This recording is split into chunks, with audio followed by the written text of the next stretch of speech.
Hello, this is the PolitCast first live streaming.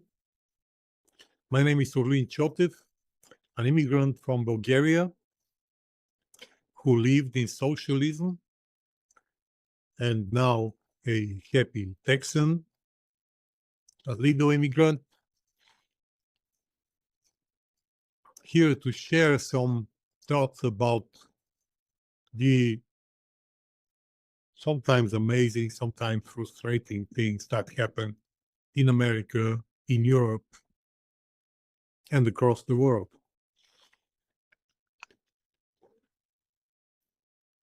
I have planned other topics that we'll get to, like pro-Western government in Iran, China tightens the grip around Russia, Nicaragua moves to just abolish elections, and so on. But real life doesn't care about my plans. Yesterday, a terrorist act occurred in Germany during the Berlin's Pride Festival, and that is the topic, suddenly become the main topic of the day. One would say, what's the big deal? Another terrorist act in Europe. This is not news. It is not. But although we have seen, especially from Europe, horrific news lately, like the grooming, they replaced the word. Now they call it grooming of 250,000 children in the United Kingdom. And of course, on our side, the millions of illegals that Democrats want to transform into voters, loyal, grateful. But the guy, his name is Abdul B. They protect his human rights. They don't tell his full name.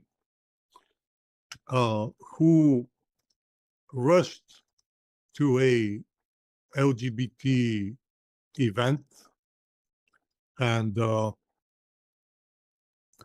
after Abdul tried to smash as many people as he could, but that wasn't enough, apparently. He ran over people. He killed immediately at least one person. Then they say there were 16 hurt, but now they talk about 20.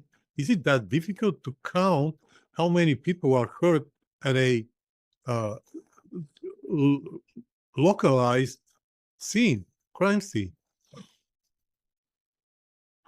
Apparently, Germany, it takes them as much time to count the victims of a terrorist act as in California to count the votes. So Abdul then proceeded to leave that van and start stabbing people with a machete. Still not newsworthy, given the context of nowadays Europe. What is really kind of putting this event above many others is that it was done on a Pride festival where people, it become normal to expose what you do in bed publicly. And on the top slide, show, you can see the scene, the crime scene. On the bottom slideshow, you can see scenes of LGBT people and embracing Islam. And in YouTube, you can see videos of queers, the bearded women and all kind of mentally troubled folks saying that they actually, Muslims love LGBT and queers and transgender people. They would be very welcoming if someone goes to Gaza, for example. Yeah, these people are not the brightest. They are not the most informed. We can give them that. And such people existed in every time in history. Like Germans used to say that they didn't know about the camps. And in communist times, many of us pretended to not know what communists are doing in their camps, the camps they built and they sent people to. But we knew. If someone tells you that it's a surprise to them, they are lying. They were actively not listening, not hearing, not seeing, not knowing. Now, what exactly is the case of our LGBT folks who believe that Islam loves them is maybe something of the medical area that I'm not an expert, but it is also interesting that the Abdul, he's a German citizen of Lebanese background, obviously the Muslim Lebanese. They still research for him because imagine when this happened and he went out of his van, nobody rushed to put him in control, like hold him tight.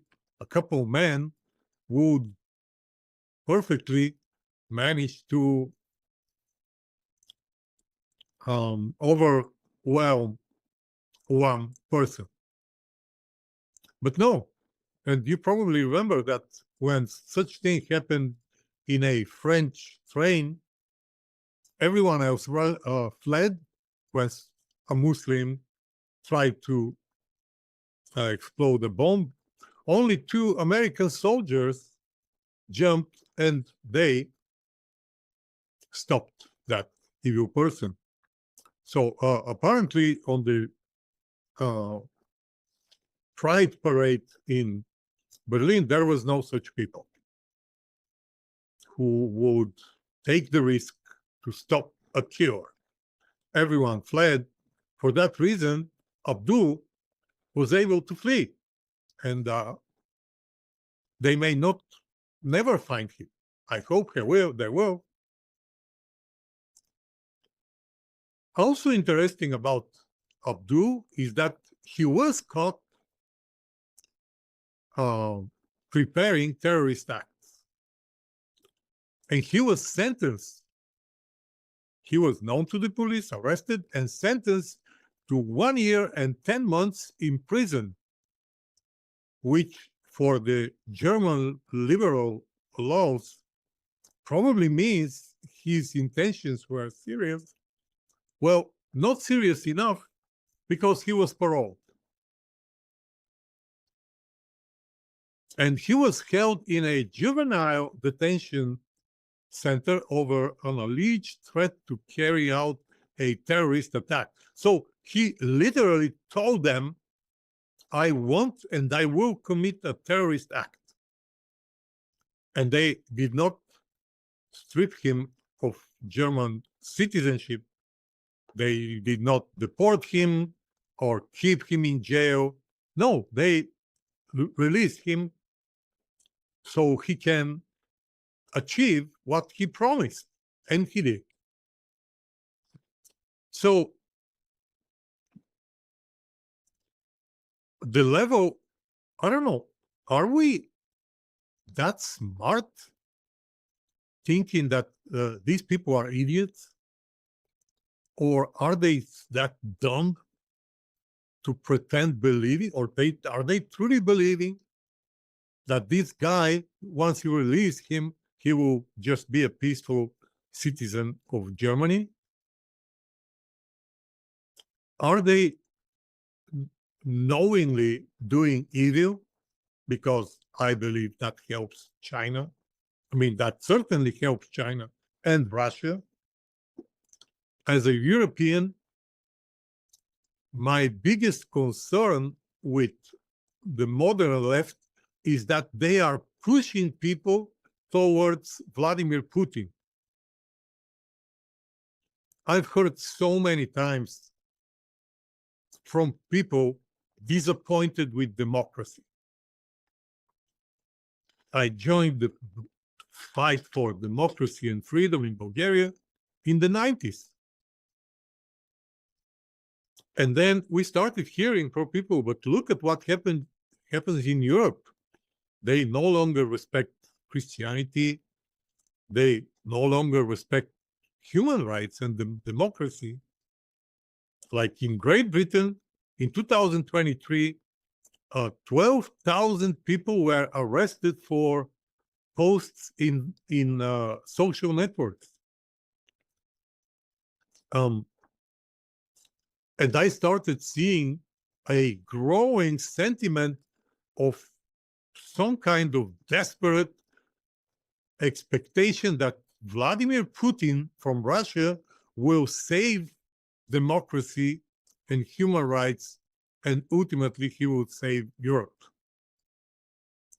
Can you believe that? It is happening for many years.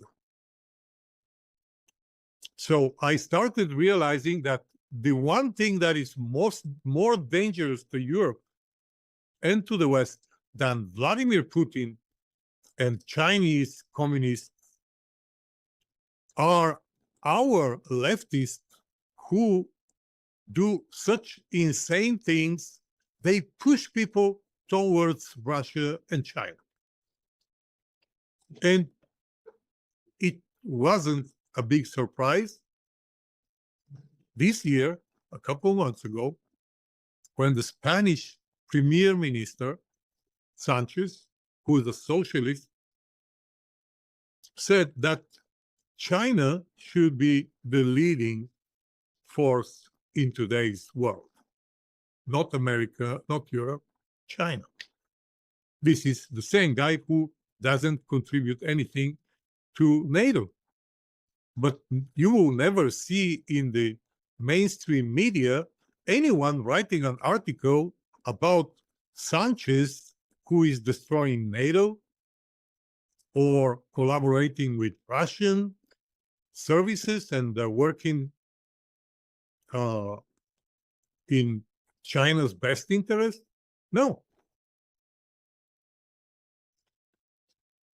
So this event in Germany is wrapping into a few minutes, whatever time it took that guy, that monster, to kill people in every possible way he could.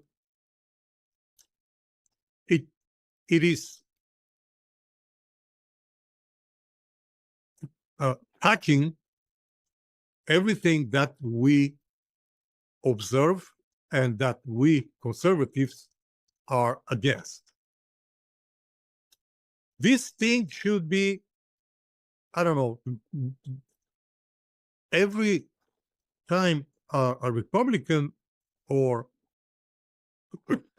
a far right,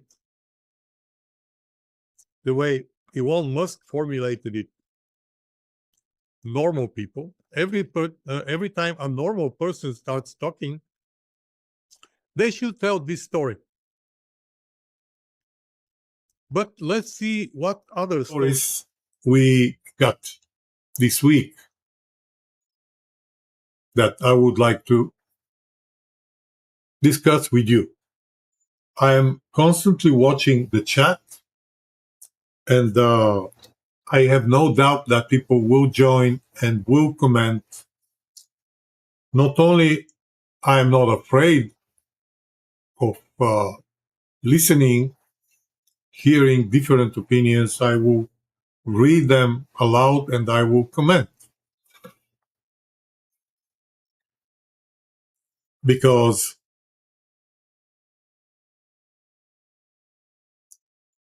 more people, more brains work better.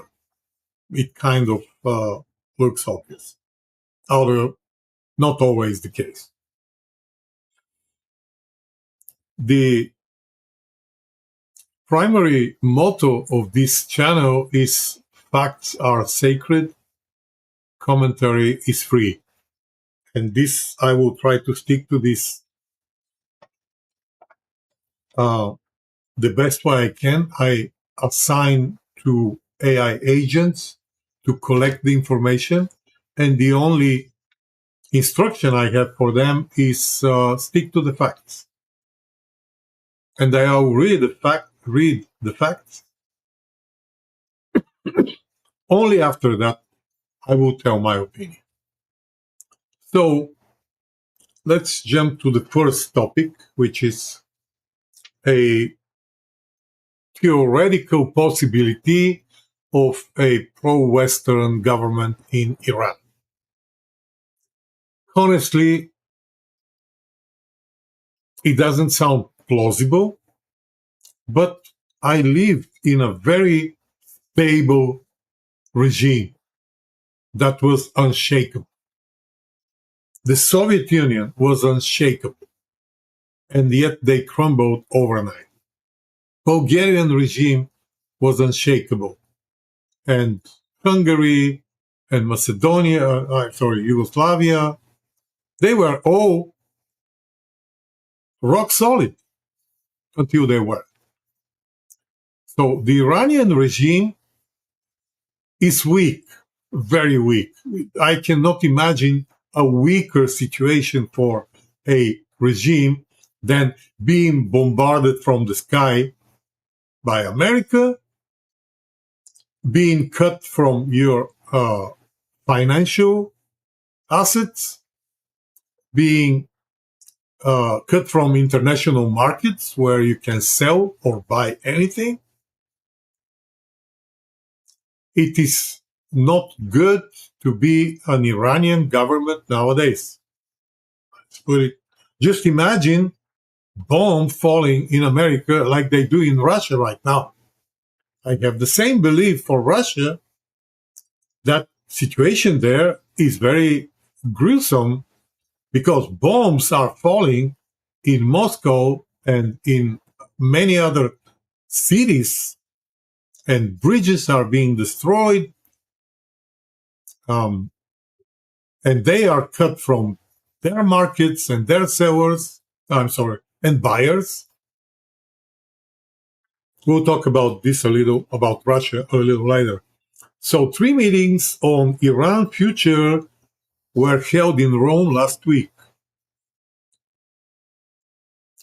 At the center of the 3 events, Maryam Rajavi, president-elect of the National Council of Resistance of Iran, who urged democratic governments to engage with a credible democratic alternative instead of treating the regime as permanent. Very good point. We should start supporting this government and maybe ignore the fake dictatorship that is trying to keep its position in Tehran. We should start promoting these guys. The Rome discussions, the Rajavi presented a 10-point plan free elections, political pluralism, separation of religion and state, gender equality, and independent judiciary, abolition of the death penalty, minority rights, peaceful coexistence with neighbors, and a non-nuclear Iran. Can you imagine? We hear this from an Iranian. So it seems there are normal people there. And those who are not normal they're not eternal. So I decided to take this news seriously. It's still small format, not on the first pages, but miracles happen. Ask a Bulgarian about that. More from the world, China tightens the grip around Russia. The no limits friendship and partnership is being reconsidered. There is no official statements, but none of the projects that were loudly promoted, mostly by Vladimir Putin, have any roadmaps like Blow One, the Power of Siberia pipeline, Power of Siberia 2, the planned 2,600 kilometer, that is about 1,000 miles pipeline from Russia through Mongolia to China is in a deadlock.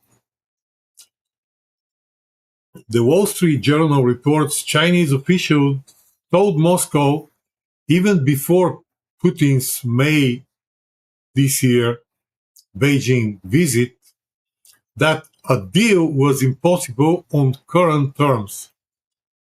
And what are the terms? Putin wants China to pay for the pipeline because he's out of cash.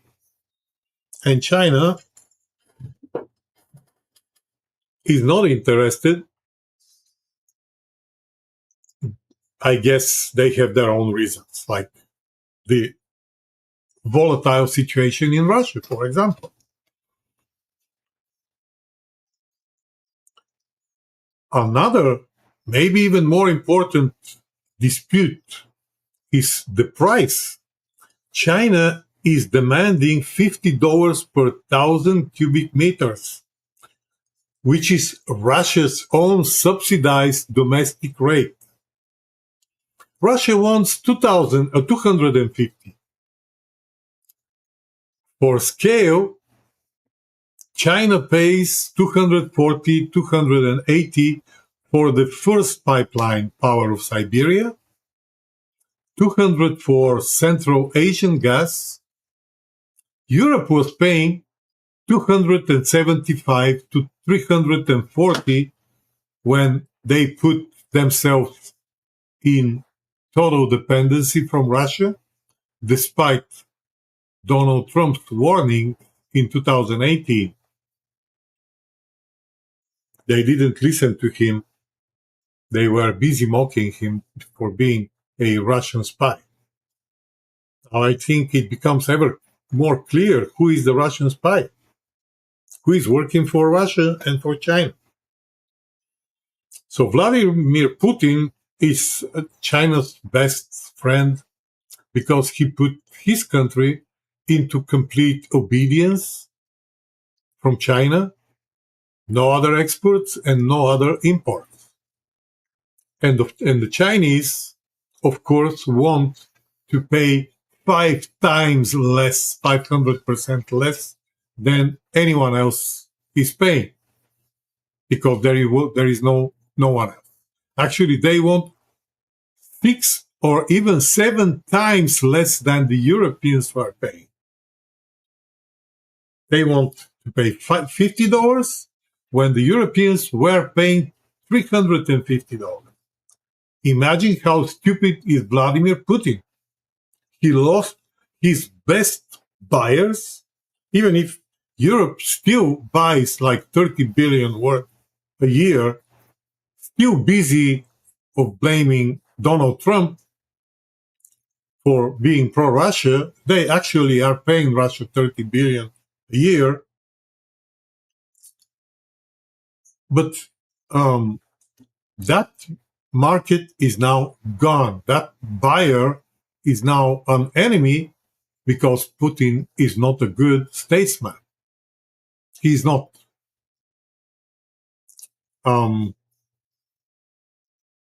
Russia is paying a price that will be paying for decades.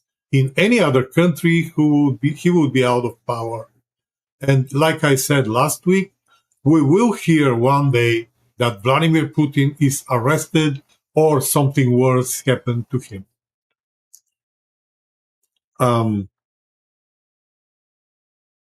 If you are sympathetic to Russia, you would dislike Vladimir Putin. He's not good for Russia. So, China is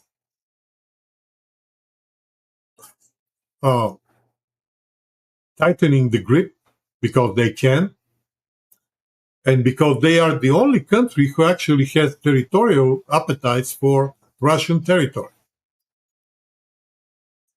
Vladimir Putin allows them to do that.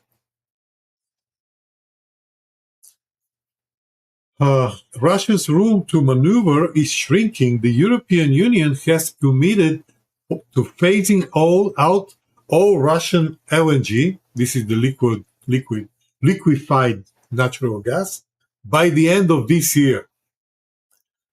4 years after the beginning of the war, and 8 years after after Donald Trump warned them,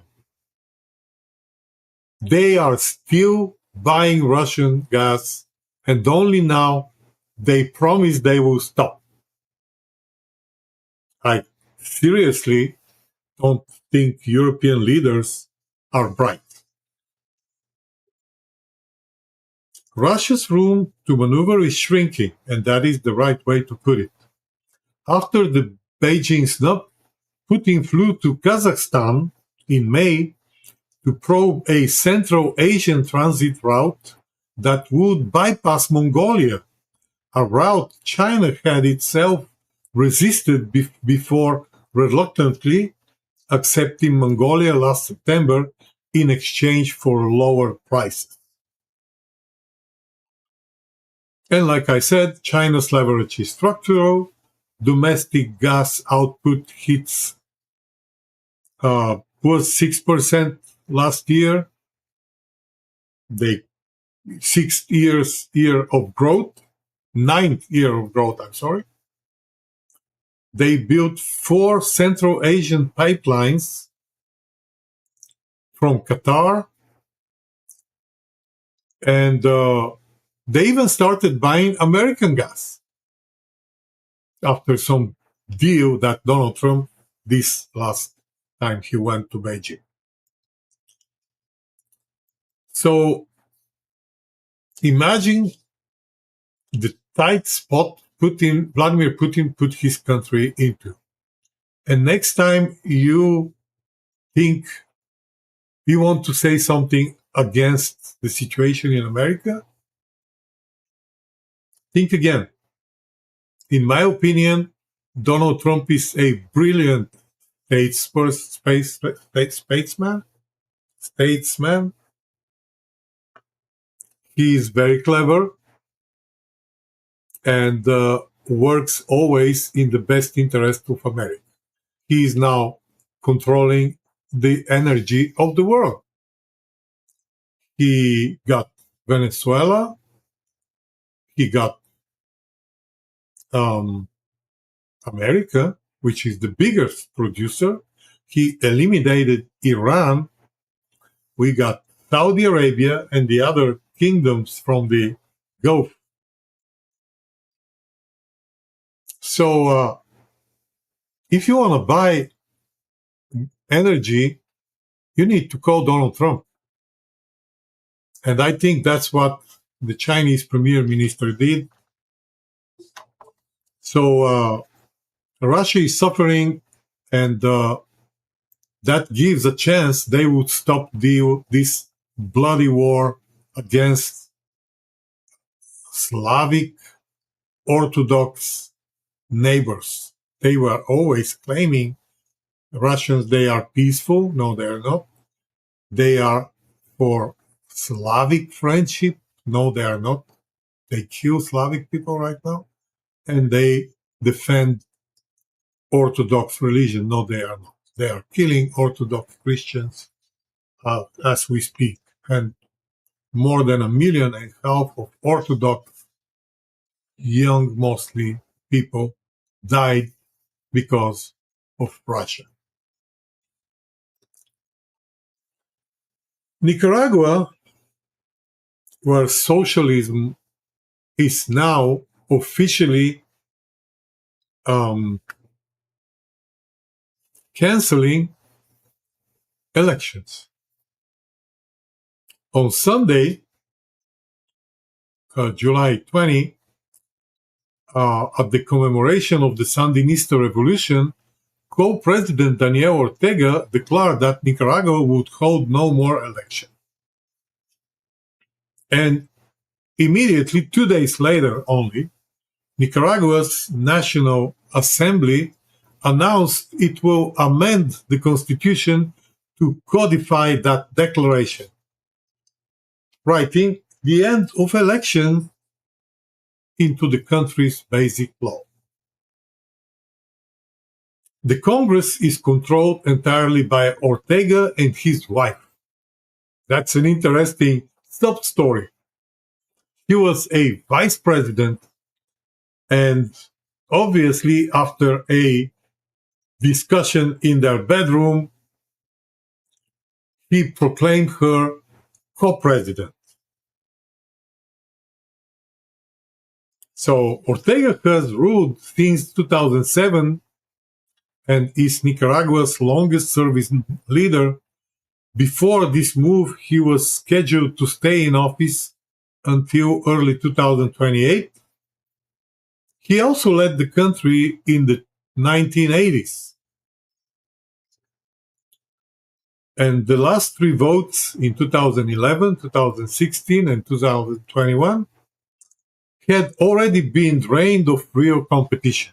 He arrested his opponent. They were jailed. Now, he just entirely removes the ritual of voting. Keep in mind that even in Bulgaria, even in the Soviet Union, we were voting. How were we voting? I can tell you. When I was 18, the first time I went to vote, I was late. And I knock on the door. It was at a local school. And I tell them, I'm sorry, I'm late. It is not a good idea to not vote because you will be in trouble. They want everyone, 100%, to vote. So I go there, I knock on the door, and they say, oh, don't worry, we already voted for you. We did your ballot, don't worry. This is how we voted. But there were elections. Now, Nicaragua goes one step forward. And I believe this is where California and some of our blue states are already. The election is fake. Elections are fake. Universal mail-in voting was declared anti-constitutional by 3 state Supreme Courts after 2020. And that is the reason why people went on January 6th to protest. In California, after banning showing an ID, I think the elections are already not much better than in Nicaragua. or in Venezuela. If we don't like the result, we will slow down the counting until we adjust the numbers. I want this story to be thought through by any thinking American. We have a party, one of the two large parties, that is already in charge of half America.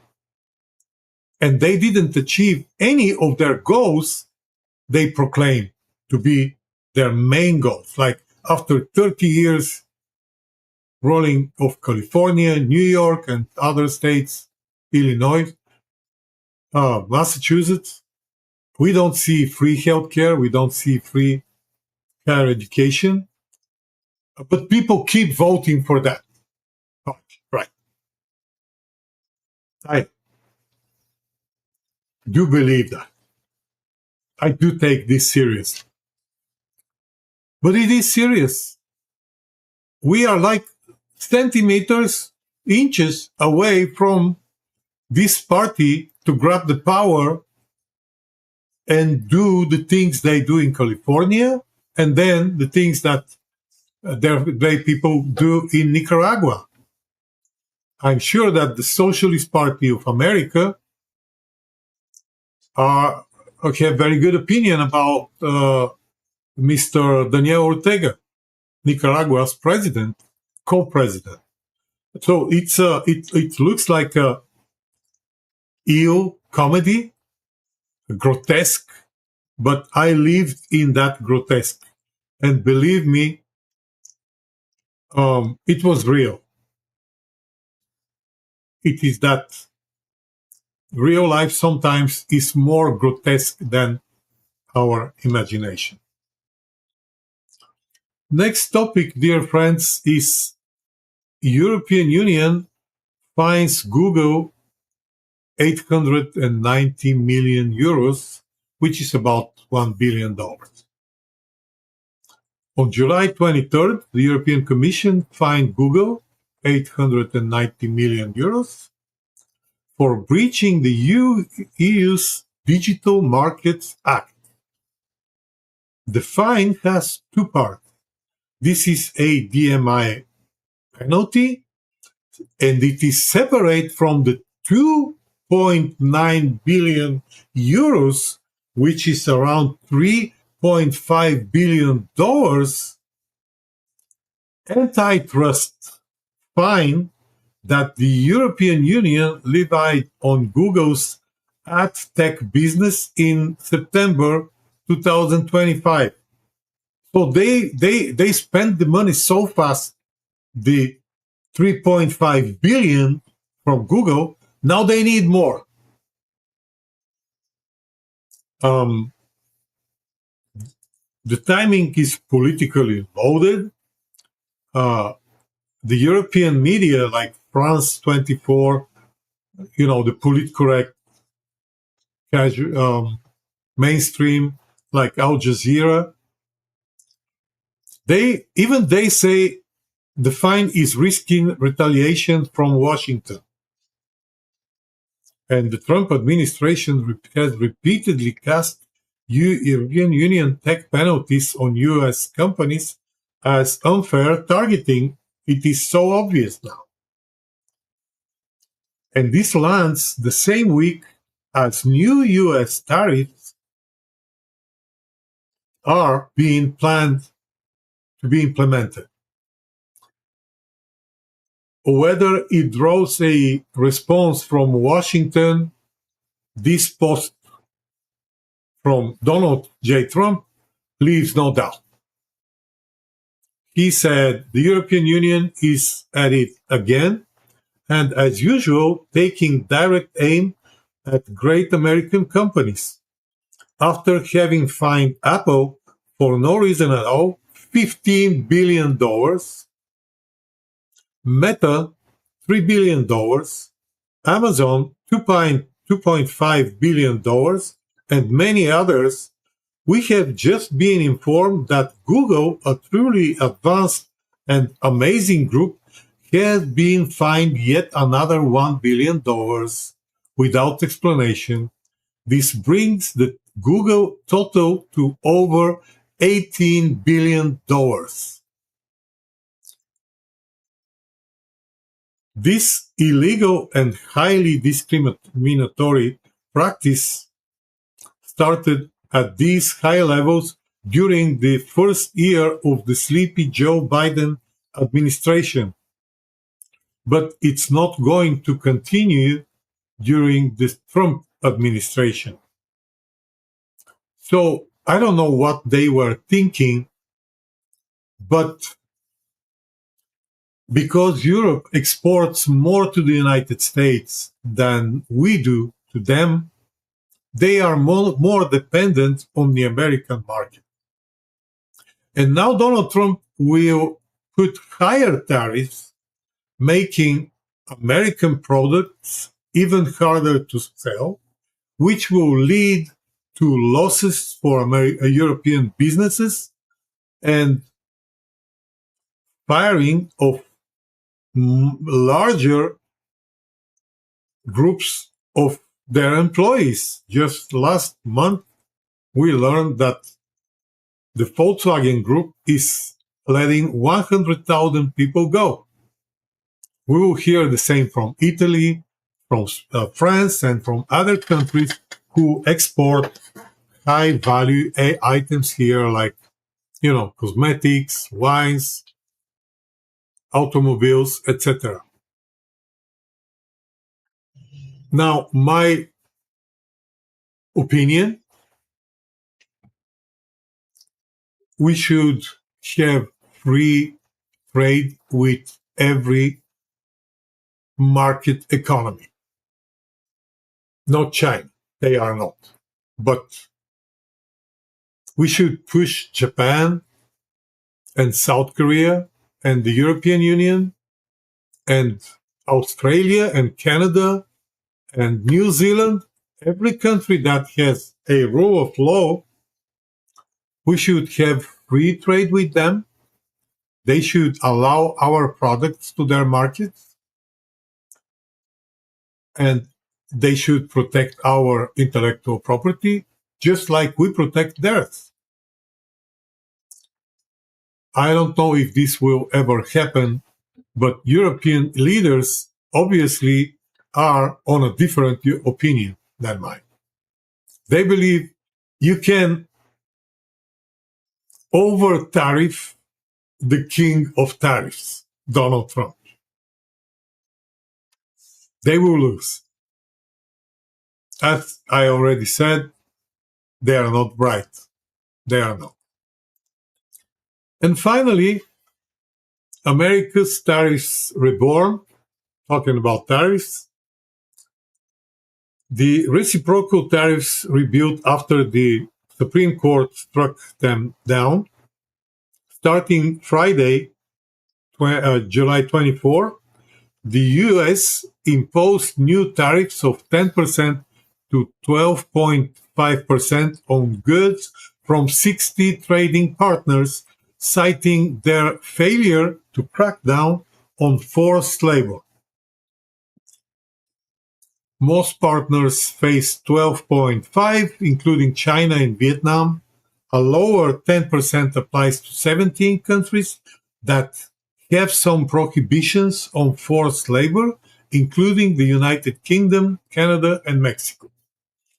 Those 60 partners account for 99.4% of U.S. import. So basically, tariffs are back. Trump will push them, every trading partner, to allow our products being sold in their countries. And until they don't remove their barriers, he will keep upping ours. This is my personal view. The new tariffs are issued under Section 301, which allows longer-lasting tariffs in response to unfair trade practices, but only after a government investigation. This is the sequel to a court defeat earlier in 2026. The Supreme Court wrote Trump's country-specific reciprocal tariffs are unconstitutional.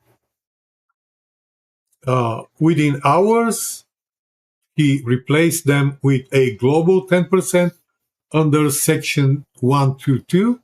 Now, as that 150-day clock runs out, the administration is moving the tariff regime onto firmer statutory footing, Section 301, which is harder to strike down because it is tied to a formal trade practices investigation.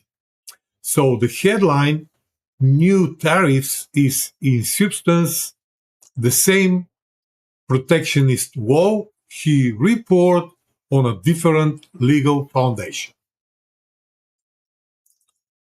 I think we will hear after this announcement of the fine against another American company of more tariffs for the European Union. And this is sad. We should sit around the table and very quickly reach an agreement. That is good for both sides. Why is this so hard to achieve? I have no idea. But the time is running out.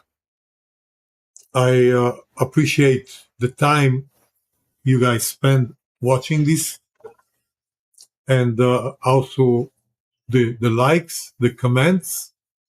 Click on the little bell. We will be back together next Sunday, same time, 6 p.m. Central. I wish you a great week and see you around.